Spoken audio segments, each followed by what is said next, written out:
poetry I was going to say. For 10 years, the working title for my book of poetry was A Thirst Born in the Wilderness. And it was so named after a poem by that title. And I believe that the title captured the essence of what the journey of my life has been. However, I thought that a more simple and upbeat title would suit my first book of poetry better, so I changed my title to Phenomenally Me. And although I find myself on a quest for love, I also find myself on a quest to be a better self.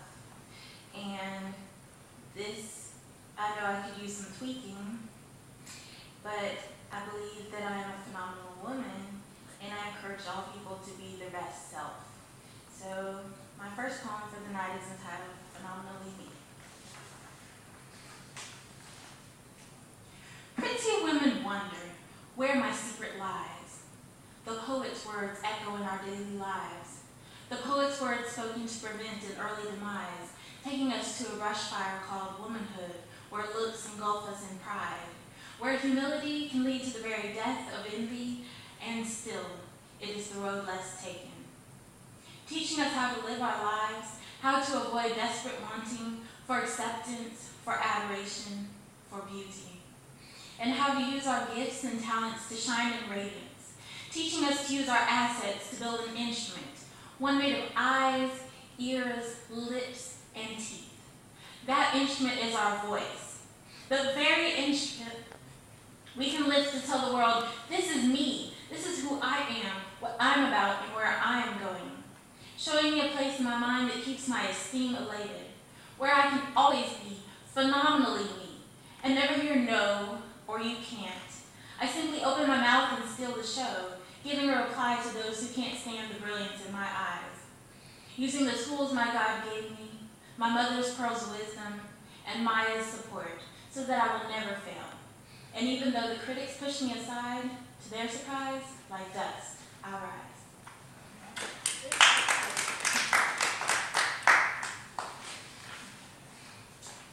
In 2007, I was diagnosed with schizoaffective disorder, and this is a mental illness.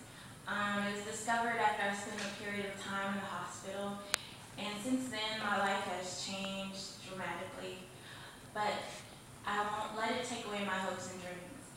And I believe I can still make many accomplishments, like having 2 books published this year, and I plan to get involved in the community, seeking to dispel the stigma of mental illness. And I thought I'd have a little fun with the idea of insanity. So I wrote a poem by its title, so here it is. Insanity is repeating the same thing over and over again, expecting different results. Well, I think I may want to go insane. Eating, believing in, breathing my own poetry, knowing it so well that I'm famous and notorious for repeating my poems for sheer enjoyment, playing my verses and rhyme schemes like a violin to your ear and you're loving it. Familiarity no longer breeds contempt, and you find wonder in the fact that you keep wanting to hear me spit my words into the open mic. And you don't care if I say the line just right, even though you've memorized every syllable. At my shows, my words would prance like Rudolph with his confidence, shine like a new pair of penny loafers, meander like a goose. I wouldn't fret about having to come up with anything more clever. My words would simply be. My words, tried and true, could be repeated just like purple rain at a Prince concert. I would have loyal fans content with what I've accomplished, and they would play me in their cars and say, play it again. And you know I'm everywhere you want to go, and every place you want to be. Insanity is just right for me.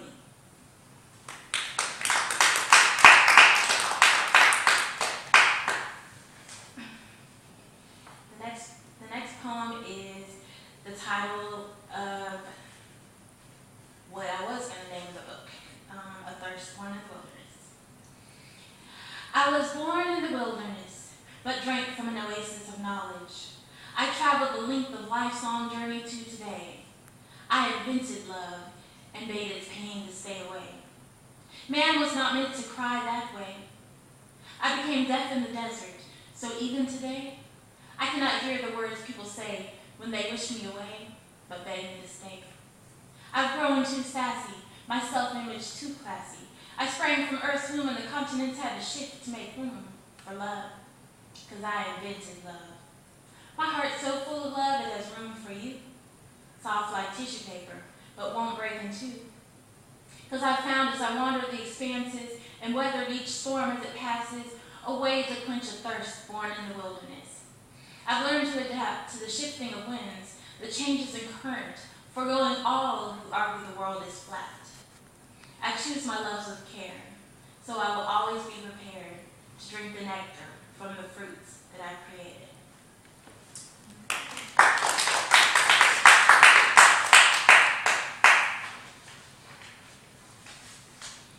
This next one is called One Warm Heart to Live.